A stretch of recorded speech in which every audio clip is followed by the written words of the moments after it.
Hey, what's up, everybody? True Boxing here. Thank you for coming back to get hit with the truth. So today we are continuing the True Boxing annual top 10s as we are beginning the 160-pound middleweight division. And this video is going to be on the dropouts, the fighters that dropped out from last year's top 10. Now, before we get into that, if you could smash the like button, leave a comment, or subscribe to the channel. I really do appreciate any and all support that I can get as I continue to build my channel here. So, the dropouts, what does that mean? So, it just means the fighters that were ranked last year coming into 2024 and are no longer ranked in my top 10 heading into 2025, and they could have dropped out for any reason, you know, losing, other guys just having a better resume, retirement, inactivity.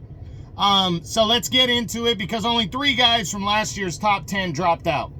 The first is Elijah Garcia, the 21-year-old phenom that was on the rise last year. He was ranked number 9 and seemed like he was about to really make his bones, you know, or continue to make his bones. And he had a big opportunity in June when he would take on Kyron Davis. A lot of people thought he was going to win that fight, and that kind of victory was going to be good for him because Davis had been in a ring and fought David Benavidez tough, but got stopped a couple years back. So a lot of people were like, hey, this is a good opponent. And Kyron Davis absolutely outboxed and outclassed Elijah Garcia. Garcia did the best he could. For some reason, they scored it a split decision loss, but it really wasn't as close as that score. But at the end of the day, Elijah Garcia would suffer the first loss of his career. That was the only fight he had in 24. And because of that, he dropped out. But Elijah Garcia isn't going anywhere. He's a tough kid. I think he'll be back for sure. He just has to figure out his way of bouncing back in 2020, 2025. But he's got plenty of time, only 21. I mean, the fact that he was even ranked, is a big deal. But also, even more importantly, the fact that, that he was getting fights like Davis, and a guy like Davis isn't really a shock if you look at things in hindsight. You know, I know he's number 15 in the WBA right now, and that might be his highest rating. It is his highest rating right now, so we'll see how he bounces back. But I hope he bounces back soon. You know, at least on a major undercard, because you got I think 3 PBC major cards coming up here, and he's a PBC guy. You got the February 1st Benavidez Morel card, which he could fight on the pre-show. And then you have the March 1st Tank Davis and Lamont Roach card. And then the projected, it's not official, but the projected March 29th Fundora and Errol Spence card. So we'll see. Hopefully we see him back soon. Also dropping out is 32-year-old former IBF champion Vicente Gualtieri. He was previously number 7.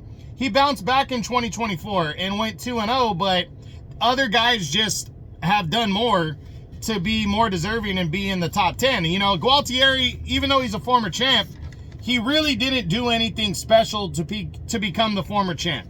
You know, I think the guy he defeated for the vacant belt, Jesus, I can barely remember the guy. He was the Brazilian guy, I think, Falcao. But, that's all he really did on his resume, and then he got completely fucking wasted against Janabek Alamanhalai in October of 23. So the guys that moved in ahead of him have just done better, in my opinion.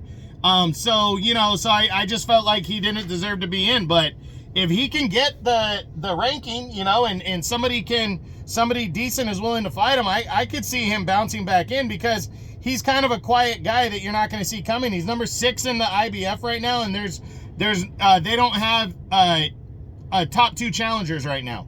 So number 6 essentially means he's number 4 in the IBF. And for instance, like Chris Eubank Jr., he's fighting Conor Benn in his next fight. So that means Shane Mosley Jr. and Kyron Davis are ahead of him. So Gualtieri essentially could find himself working himself back into a final eliminator of sorts.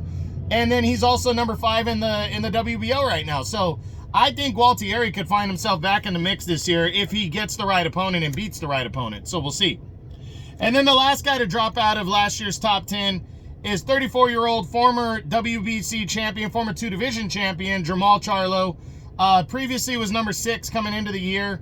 He came in still the WBC champion, but had not defended his title in 2.5 years, since June of 2021. But he finally returned to the ring in November of 23 on the Benavidez Andrade undercard. He fought at super middleweight against Jose Benavidez and got a decision victory and looked sharp, but he was still considered to be the WBC champ at middleweight. So I continue to have him ranked here, but I dropped him significantly down to number 6. And then in 2024, he didn't fight. There was no talks of really him fighting. We knew he was still a potential opponent for Canelo.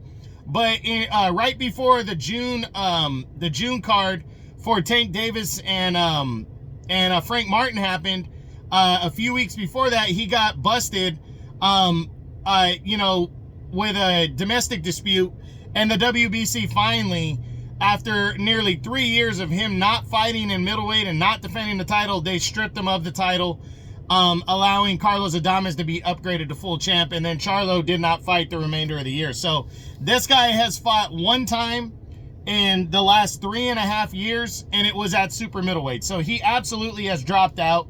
At 34, based on how he looked against Jose Valenzuela, I still think Charlo could be effective.